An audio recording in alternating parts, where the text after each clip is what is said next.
seems kind of peaceful.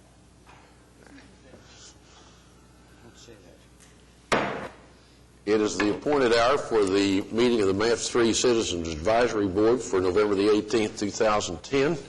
We'll call the meeting to order and ask that the minutes show that all the members of the advisory board are present. We have in front of us, and have been furnished in advance, the minutes of the October 28, 2010 MAPS 3 Citizens Advisory Board special meeting. You've had a chance to review those. Are there additions or corrections? Hearing none, is there a motion to approve? Is there no motion has been made and seconded that we approve the minutes of the previous meeting? All in favor say aye. Aye. Opposed? It's adopted. There's also included in your packet for our consideration today the MAPS 3 Citizens Advisory Board 2011 meeting schedule. Eric, would you like to discuss that with us? I think, as we previously mentioned, we're looking at the fourth Thursdays of each month, but there are two exceptions for the upcoming year, just as we're experiencing now in the months of November and December. Due to the holiday schedule for November of 2011 and December of 2011, we recommend meeting on the third Thursdays of those months to avoid the city holidays. So that would be the only changes on the monthly meetings. If we were to meet on those fourth days, would the city furnish us a Thanksgiving meal, Eric?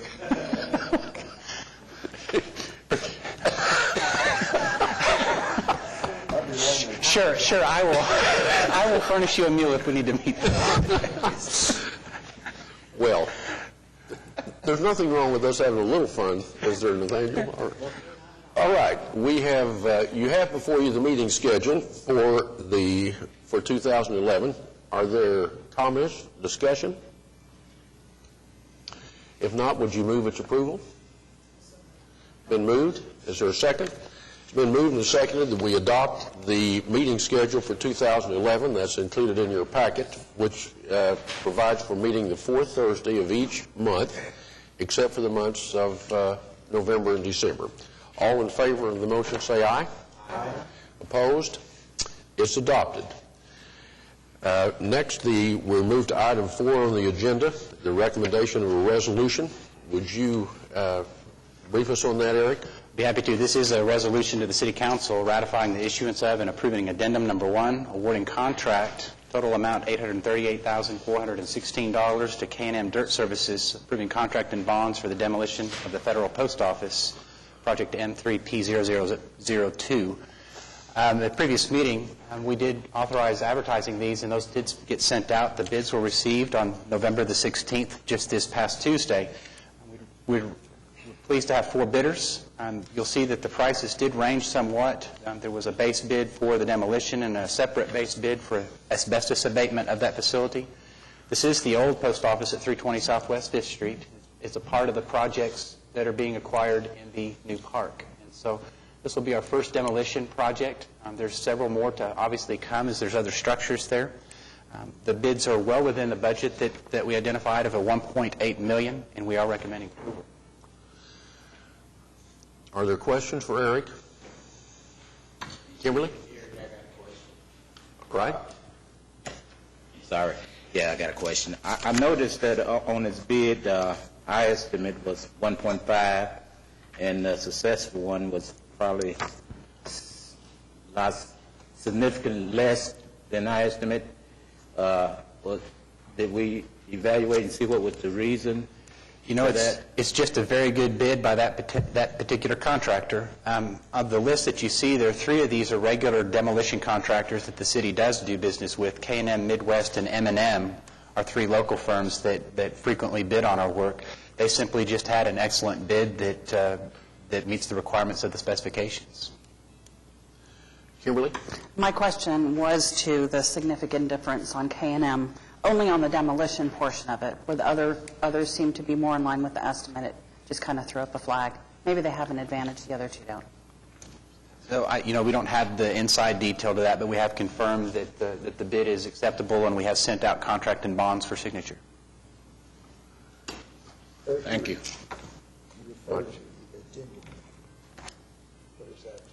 So typically in our bid process, we issue a set of documents or a set of plans that usually draw questions. And so as a part of the bidding process, we have a pre-bid meeting with the potential contractors, and a lot of times they might identify something that needs additional information. To ensure fairness that all of them receive the response, or if we identify something that requires a response, we issue addendums by sending those out of our office to each of the bidders so they all have the same information. This addendum clarified some of the additional asbestos abatement requirements. It was something that came up as a bidder's question. So it was issued, and as a part of our general process, we bring those addendums forward to you so that they can be ratified and approved with the contracts and bonds. You will sometimes at least see at least one addendum on most projects, but I would tell you we've seen as many as 3 to 5 on others. It just depends on the complexity of the project and the number of questions. Other questions? Well, you have in your packet and in front of you the resolution ratifying the issuance of and approving addendum number 1, awarding contract, total bid in the amount of $838,416 to K&M Dirt Services, LLC, and approving the contract and bonds for project M3P002, demolition of the Federal Post Office at 320 Southwest 5th Street. Would you approve that resolution? Been moved. Is there a second? It's been moved and seconded. We approve the resolution. Forward to the mayor and council. As many as favor the motion say aye. Aye. Opposed? The resolution is adopted. We're now ready for item number 5 on the agenda, the resolution for the City Council to approve the MAPS 3 Program Consultant Services Contract with ADG, or Architectural Design Group. Eric, would you explain that to us? Yeah, thank you. I think we've been discussing this for quite some time about the services necessary of a program consultant. And on August of this year, City Council authorized us to go through a selection process, and on November 2nd, we were authorized to begin negotiations with ADG. So we've just had a few short weeks to really compile the information to make it ready for this month. Our goal to get the program consultant underway in December. What is attached is a draft contract that conceptually the details are included and also the cost is included.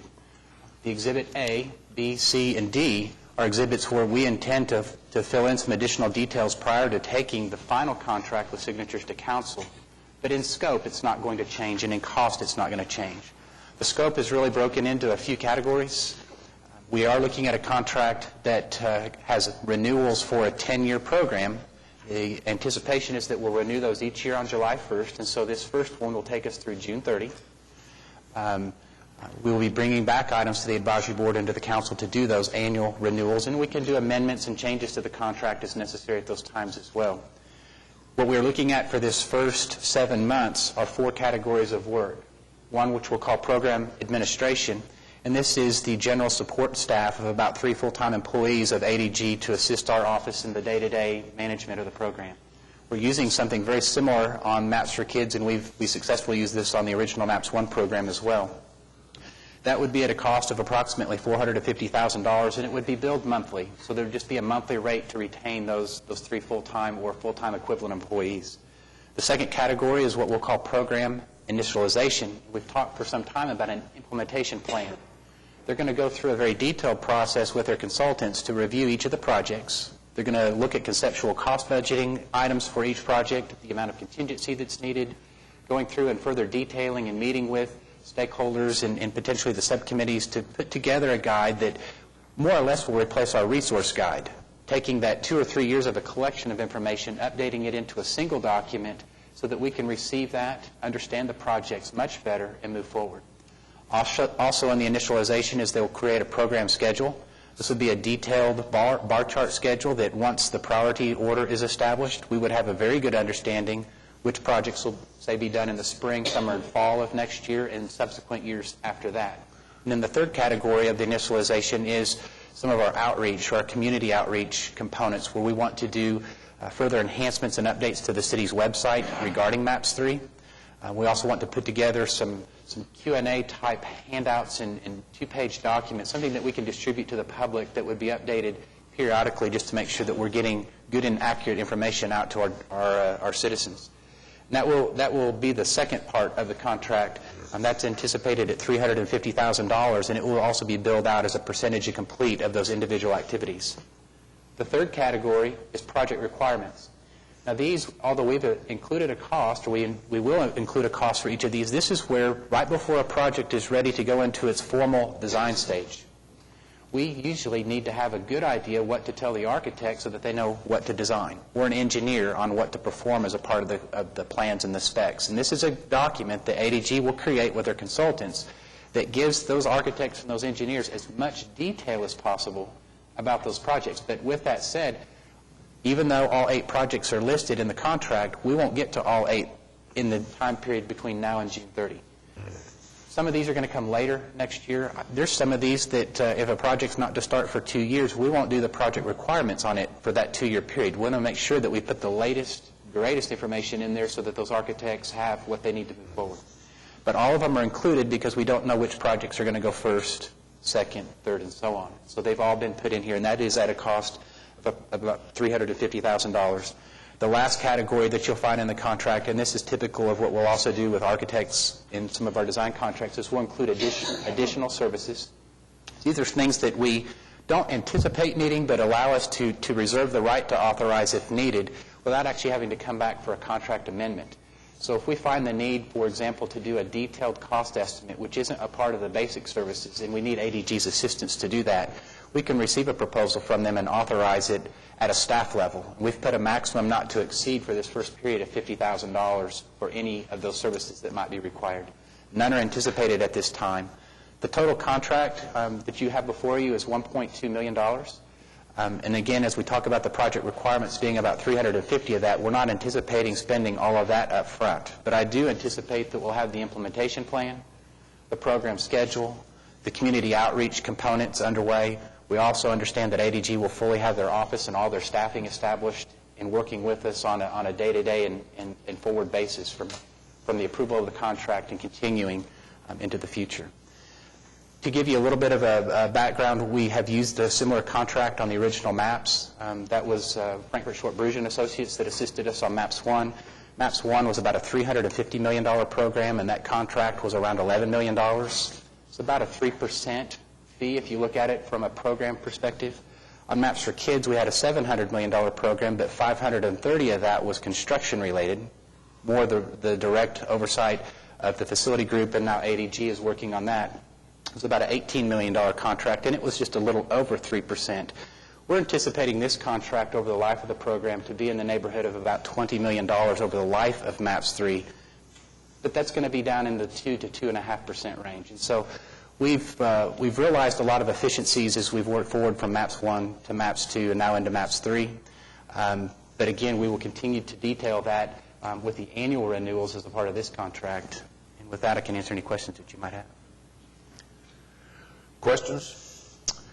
I think if we think about this as a project that's going to involve so many separate projects and something that's going to take a decade, that this is really a reasonable approach to do something that provides for creating this relationship and then renewing it periodically and dealing with the money that will be spent as we go forward with the overall plan that Eric has outlined.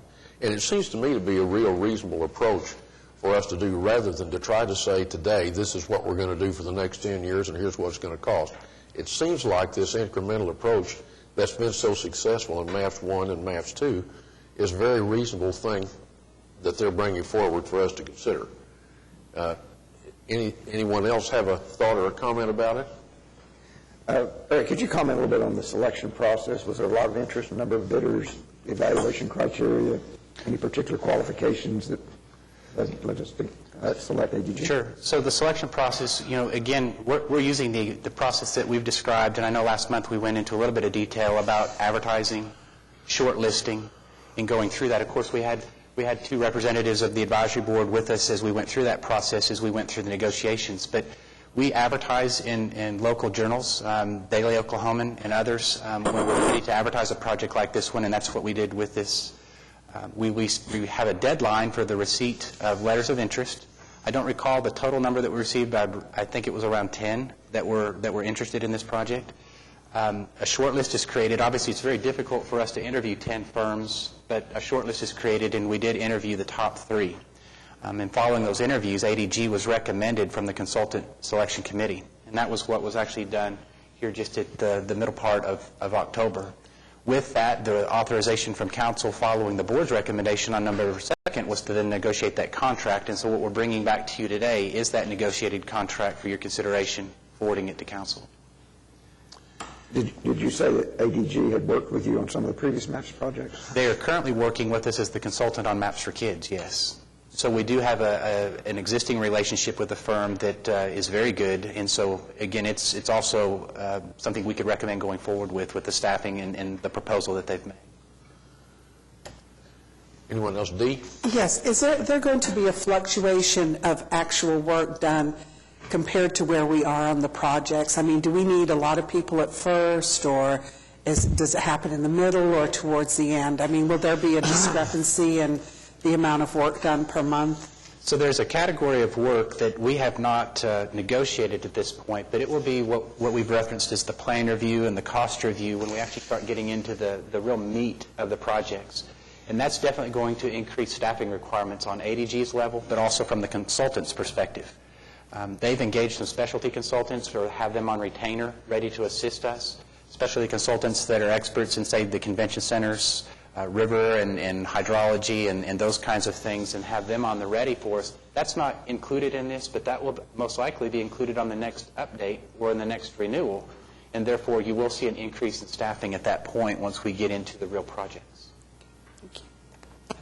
Okay, Eric, on Exhibit B, where you get a $1.2 million through June the 30th, 2011. Now, you said the projected cost of this is going to be about $11 million. I believe over the life of the program it could be upwards to $20 million, but it's to be negotiated. I mean, we haven't made that agreement yet, but for this period it's up to 1.2. But if we look at previous history of MAPS projects and program consulting, I think we're going to be able to use a lesser rate than we've used in the past. I think we have a lot of efficiencies in our city offices, but I think we could be seeing a number at the end of a 10-year period, a number that could approach 20. Okay, and I guess November will be the effective date of the contract to 2011. We're just kind of projecting to spend maybe 1.2. Then we're going to renegotiate again for the next period and so on and so forth? We will. So annually, we will renew it on July 1st of each year, and it will term June 30th of the following year, and we'll look at each year knowing more then about what's upcoming. And I think just to support what Chairman McDaniel said, I mean, it's very hard for us to predict what we really need over a 10-year program, and that's something that we've learned. And so we're going to really take this one year by year and address our needs 12 months at a time. So this will take us to the city's fiscal year. So that's the reason for the June 30. Almost all of our contracts. Years of, that's what I'm thinking in my head. Okay, all right. Zane, did you have a comment? Oh, I'm sorry. Rusty? I appreciate the selection process to come up with ADG. The recommended resolution here is to approve the actual contract. It says here the City Council is going to approve it. They'll get a final contract before approving it. When do you expect that to happen? I'm more concerned about timing. If we're to approve the contract today, if we didn't approve it today, because if any of the board members need more time to look at it, when do you expect City Council to have the final contract and approve it? Is it best if we make sure we do that today, or what if we tabled it till next month? We actually work diligently, and that's my apologies to each of you for such a late agenda to your personal accounts on the information that's today. But we have spent literally up to the last minute to get it to the point that it is today to start work as early in December as possible. Obviously, to begin that work on the implementation plan, we believe is critical to the program so that we can start moving forward. Council, we're looking at either November 30th or December 7th. So it depends if we can get things finished by a deadline next week, whether it'll go on the November 30th. And what we're wanting to do is further detail out the exhibits. We've put as much in as we can. But what I can make for certain to you today is that it will be this scope of work in the 4 categories that I've described, and it won't be more than the $1.2 million that we've agreed to with ADG. But Council will receive a final contract that will have the additional detail, and it will be signed with insurance certificates attached before their approval. Good information. I appreciate it. And those contracts would typically be submitted to the city's legal staff for their review as well. Yes, it requires their review and approval as well before it goes to Council. Zane, did you have a comment? Oh. Are there other questions or discussion? Well, you have in front of you the resolution approving a contract with ADG for the MAPS 3 program consulting services. What's your pleasure? Would you approve that resolution? It's been moved. Is there a second? Further discussion? All in favor say aye. Aye. Opposed? The resolution is adopted and sent forward to the council. Well, thank you. I feel like that's a really important step as we all think about the impetus that we have to keep moving forward, and I think that's an important step for us. Thank you. Next, item 6 on our agenda is Eric's going to start the discussion regarding our MAPS 3 programs. Eric? Thank you. I am going to leave some of the items for the subcommittee reports because I know as chair and vice chair of those that met yesterday, I think you'll probably want to provide your own updates. But some of the meetings that we didn't have, I'm going to go ahead and include now in this part. But just as a reminder, our meeting next month is going to fall on a holiday week, and we'd like to schedule that on December the 16th. It'll be the third Thursday, and I hope that there's no conflicts. I think there'll be fewer conflicts on the 16th than the following week right before Christmas. And so that is our target date for the meeting, the special meeting in December. There's been considerable work with the Central Park, and if I might, Jovan, are you ready? I'd like to have Jovan come up with Oklahoma City Urban Renewal Authority and give you a status update on the property acquisitions for the Central Park. Obviously, those are proceeding on the Upper Park, and there have been some changes in some of the parcels that were updated last month. And so with that, I'll leave the update to Jovan. Thank you. Thank you, Eric, and I welcome the opportunity to be here to bring you up to date on the activities in Phase 1 or the north part of the Central Park. And I think each of you have a map in your handouts there. Again, the 3 dark blue, the train station, and then the old post office that you were talking about being demolished, the big area, and then the one little teeny piece over there are under the ownership of the City of Oklahoma City. If you will notice the light blue, which is starting to show up on the map, those are offers have been made to those property owners. The big one square just north of the post office is the Salvation Army. The sites down the bottom, 21, 23, 24, and 28, 29, are necessary to acquire as soon as possible because those are where the footings of the Skydance Bridge will land on the north side of the relocated I-40. And just to go through a few statistics, all of the property owners have been notified except one. We're trying to track down the ownership representative of that one parcel. So 28 of the 29 have been are in receipt of the initial letter. The site acquisition form that we need to have for the surveyors, the appraisers to get on the site, we have 15 of those letters in file, so we're still working with the other 12 to get some of those ironed out of some situations that they would like included in the site acquisition letter that goes to them. Title commitments, we have the title company is working diligently, and we have 16 of the 29 of those completed today. On the survey, and we're requiring an ALTA survey done of each of the parcels. There have been 11 of those completed to date. And in terms of getting an ALTA survey done, you have to have the title work done. Some of these properties are requiring a great deal of research by the title company going back years and years and years, 100 years or so, to bring it all up. The appraisal inspection, we have 20 out of the 37 done, and we have made offers, as the map shows, on 6. We've got counter offers back on 2 of those 6, and again, we are working very, very hastily to try to get those on the lower part of the map to some form that the city, in its commitment to ODOT, can start the construction of the Skydance Bridge. Be happy to answer any questions anybody might have. Questions, anyone? Thank you. Thank you, Jovan. Appreciate it. Let me provide just a brief update on the Wellness Center Scope of Work project. If you recall, we authorized advertising with the City Council the scope of work to further understand what a wellness center is. The proposals have been received on that project, and we're preparing those to be distributed to the review committee. So hopefully next month I can provide you an update of the status of the shortlist and interviews. On the river, the windscreens and the lighting projects that we advertised, those proposals have also been received. And this past Tuesday, the City Council appointed the River Subcommittee, and so we now can identify committee members to review those proposals. And so that's something that we begin this and next week. And so those will be sent out shortly, and that process will begin on the selection of consultants for those two. We mentioned the program consultant contract, and we will bring back to the advisory board a copy of that final contract. I mean, we want to make sure that we include that so that each of you has a copy of that. Put it in probably as an informational item next month. And then we will also be authorizing them to proceed immediately following council's approval so work can be underway. And then we will also be starting to get updates from ADG on progress of the implementation plan and some of the other things that we've mentioned today. On the convention center, the site selection consultant is under its final review and pending interview. We do not have interview dates just yet for the convention center consultant, but that's something that we're anticipating in the next couple of weeks.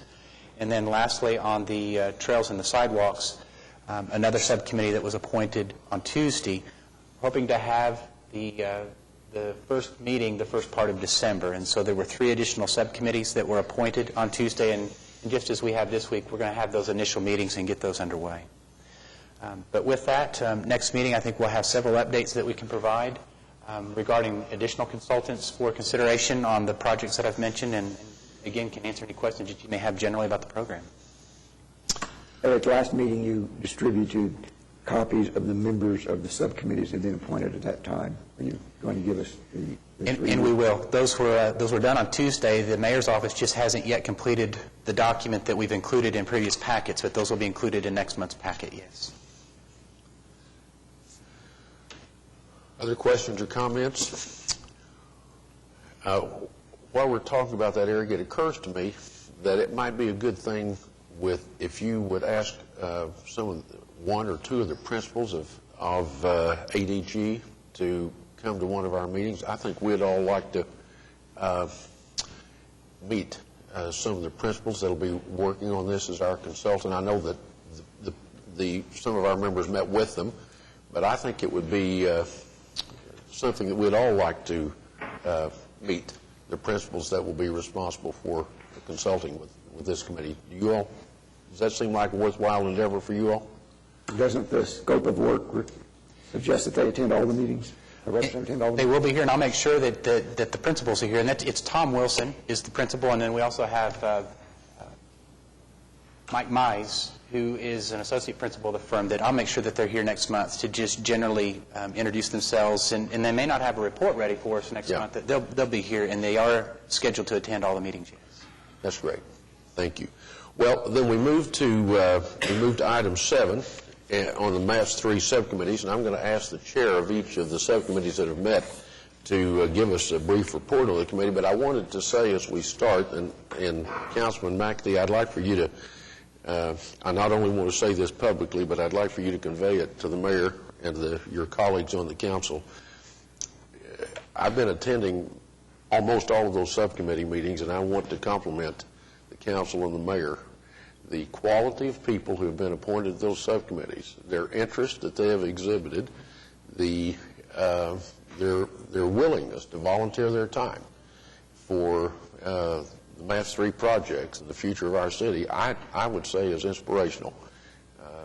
The subcommittees are well positioned, and every one of them I go to makes me feel better about the project than I did before the meeting started. So they have assembled a great group of talented people, and I commend the council and the mayor for doing that. We'll pass that on to the council next week. Thank you. Well, with that, I want to call on the folks who have already had subcommittee meetings. Susan, Eric gave us a little bit of an outline of what the convention subcommittee, but you've met twice. Would you like to bring us up to speed on your thoughts about that? Just we're continuing our work. At the present time, we're reviewing those requests for proposals that have been submitted. that have to do with the consultant for the site selection. So that is a subcommittee of the committee for the convention park. And so we're in the process of that and looking forward to those interviews taking place. Thank you. Any questions for Susan? Well, we also had 3 subcommittee meetings yesterday. I guess that's why all of us have kind of a sense of momentum here. But we start with the transit and modern streetcar. You all met first. Nathaniel, you want to bring us up to speed on that? Sure. We had our first meeting yesterday morning at 10:30, and great attendance. We had a lot of folks beyond just the committee members as well. And like you said, there's definitely folks that are ready to work, that know a lot about this issue, and that are not shy in a very positive way. So, we got to know each other, we got to know the procedures and how the communication works, and then we just got right into it. One of the things that was generally agreed upon was the importance of the urgency of timing it with Project 180, recognizing the cost savings that can be had by integrating the work with the streetcar with going on with Project 180, and then so we're hoping to get some more information on what's going on with that, but we do know that the second round is going to begin early next summer for 180, so we kind of have an internal goal of basically having a route selected, or at least in our own minds, a route made up by early next summer. That way we can start to incorporate those activities. So with that goal in mind, kind of the critical path ahead of us is understanding where the hub's going to go. And we hope to get a report on that next meeting. Convention Center, obviously, where that's going to go is going to be another kind of critical path going forward. Obviously, that's going to be a little bit further out when we'll know, but and then also even some of the smaller things like what's the fuel source, or how is the streetcar powered, will have an impact on how everything's constructed. And so those are kind of the elements that we are going to try to get as much understanding as we can get this year, so we can start rolling up our sleeves and unfurl the maps and start scratching with pencil where it's going to go. So definitely a lot of excitement behind that. And and then just last thing I'll mention is, 4 of the committee members are also on the alternatives analysis committee, and which is great that we have the integration. And so we just recognize that we have to balance creating a transit system that serves our needs, here and now, that people want to ride, but also is forward-looking and looks to future opportunities for whatever comes out of, larger regional studies. So a lot to do. Great. Any questions for Nathaniel? Well, the other committee, the second committee that met yesterday, was the Senior Health Wellness Centers. Michael Dover, you're going to tell us about that? Thank you, Tom. I think your remarks earlier set the stage just for the Wellness Committee as well, and I was just taken by the enthusiasm and the commitment by the group that met. I think we're all just realizing the work ahead, and the fact, as we all know, that the Wellness Centers was the blank slate, and so we know we've got a lot ahead of us, and we're looking forward to the selection of the consultant that will help us kind of go through that process. So we're energized and enthused and looking forward to getting to work. Any questions for Michael? Well, we've heard a little bit about the acquisition, but Kimberly Lowe is chairing the Park Committee. You want to bring us up to speed on that, Kimberly? Certainly, Tom. Thank you very much. I think I can echo the sentiments again that the quality of people that are serving on this committee is amazing. Not only their professional experience, but their personal experience and travels throughout areas of the United States and the world are going to bring a lot of objectability and I think creative viewpoints to the park. We spent most of yesterday in introduction and certainly indoctrination from our legal department so that we could get everybody kind of up to speed very much as we did in our first meetings. But this committee was ready to kind of jump in and ask a lot of questions. That went all the way from conceptualization ideas through how is the park operated and how funding goes through that. So they're obviously as anxious as we were to dig into the meat and potatoes, so to speak. We did spend some time putting together a list of items that need to be brought to the next meeting and agenda so that some of the conceptualization things that we have already seen as a board can be shown to that Parks Committee so that we're getting that flow and being able to move things from the subcommittee to the advisory committee and then to council. So yesterday, the document that you see here actually went before the subcommittee with discussion and now here today, and then we'll move forward to the council. So it's kind of nice to see that evolution go. We also talked about setting a date for our meetings as well. I think when we're dealing with a group of professionals on this level, it's much easier to try to get something on the calendar so that everybody can make those commitments. But it was a very great meeting. Any other questions? I think those are the committees that have met. I want to say a thank you to Eric and his staff who are not only staffing these meetings, but all those as well and providing for all the needs of the subcommittees. I also want to say thank you to Amanda Carpenter. Now that I've heard her give us her legal advice 4 or 5 times, I think I'm beginning to get it a little. I think nobody needed it more than me.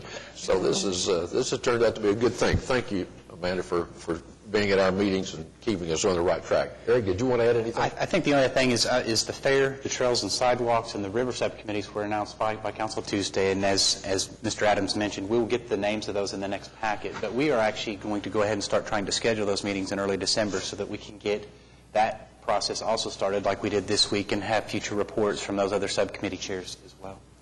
So that will actually engage all of the subcommittees except for the architectural design review, and that's something that probably will come a little bit later.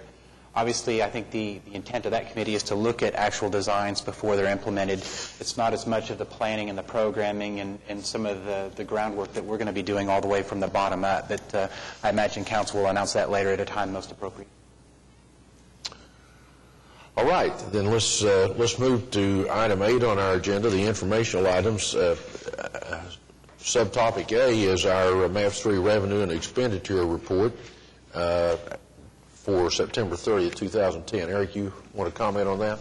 I think the format we've discussed, I think something that you'll see is obviously now that we have the hub study that's being paid from MAPS 3 funds, we have not received any billings on that yet, which is why they're not shown as expenditures. But obviously with the approval of the demolition contract today, you're going to start seeing categories by project showing some expenditures here in the future. And as we engage more and more projects, either in the consulting or in the contracting, you'll just see some evolution of the numbers. And so with that, with the format, we'll continue to bring this to you on a monthly basis. Michael Adams, as our CFO here, you're looking at those numbers. Any thoughts or comments? Is this the format that you think works for us? Well, I think so. I was going to meet with Eric sometime. I hope to meet with Eric and his staff sometime and kind of understand a little bit what goes into putting the reports together and looking into it. And, Great. And be able to report back to the committee on the process. Okay, thank you. Okay, item B, Eric, the Downtown Central Park property acquisition update. We've done that. I don't have any additional to offer. Nothing additional to offer there? All right. Any other comments by members of the board? Any questions or thoughts as we start to get our engine going here? Any other comments by members of the board? Staff, Eric, anyone else? Nothing further. Well, then we'd offer to those that are present, members of the public and citizens, an opportunity if anyone would like to address the board. Yes, sir. Would you come forward and identify yourself? And you're welcome.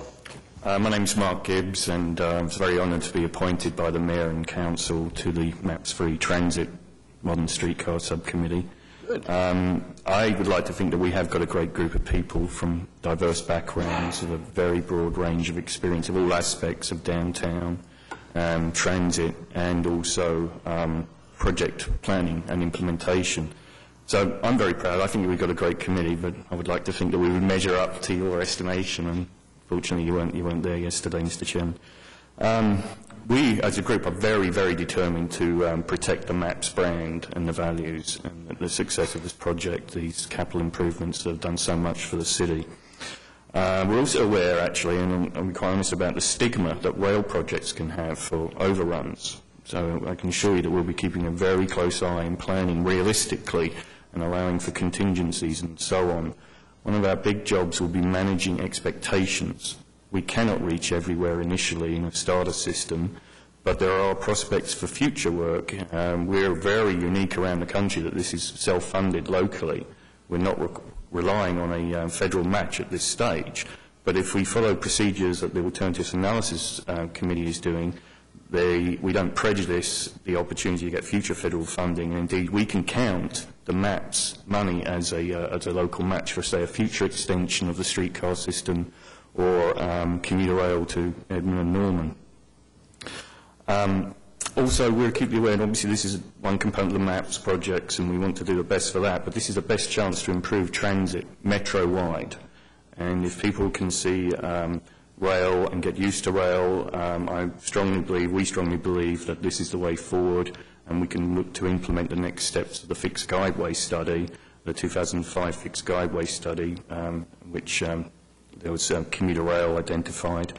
And also that builds on some of the recent work that ACOG's been doing, doing the staff work for the Regional Transit Dialogue that the Mayor's been chairing. So things are at a very exciting stage for us. The immediate pressing issue is the integration with Project 180 that Nathaniel mentioned. And we're not just talking about the inconvenience of digging up some of the streets twice, although that's non-trivial and that's a very high-profile issue. It's actually about the importance of relocating utilities. Relocating utilities is a very large component of the cost per mile. We're looking at an estimate of 20 million, perhaps north of 20 million for the actual cost per mile overall. You're looking at somewhere around 10 million of that per mile being utility relocation. There's other issues, things like speccing the overhead poles for the catenary. If you have light poles that are strong enough, they can also be used for catenary for overhead wires, if that's the mode of power that's used. There is some estimates have come out of looking at the amount of track that we know will go one way or another through the core area of downtown, which is also the Project 180 area, and a largest estimate would be 40 million could be wasted if we have to relocate utilities twice. Let's say it's 20 million, that's still a significant amount of money. Now, there has been some work underway already with Project 180, as we know, because that was a project that was moving forward before the MAPS vote. But we do have an excellent opportunity now going forward for the next phase of Project 180 to integrate streetcar planning with Project 180. And in the next few months, a lot of things will come together for us, for our committee. The hub study will be completed. We'll have a hub location identified, which of course we need to serve.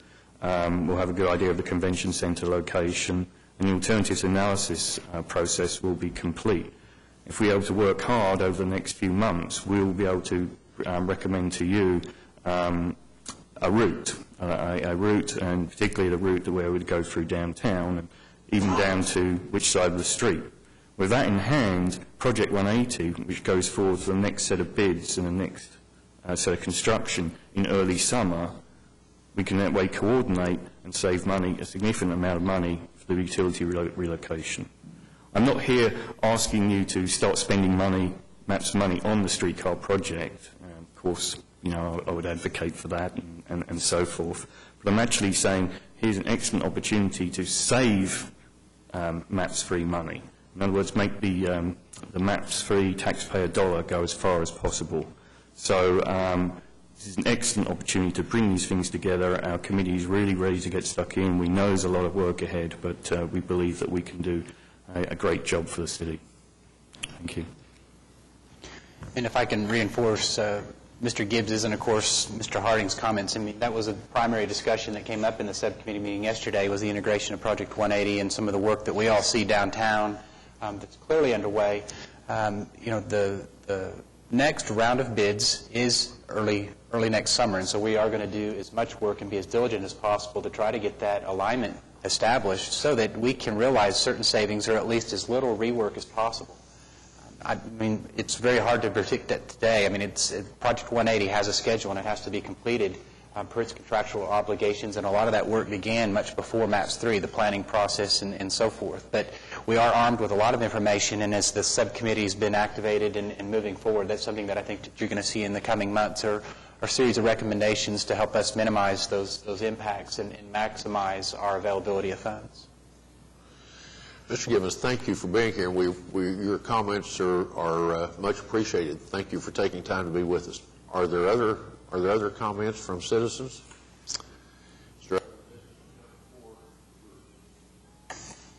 We're adjourned.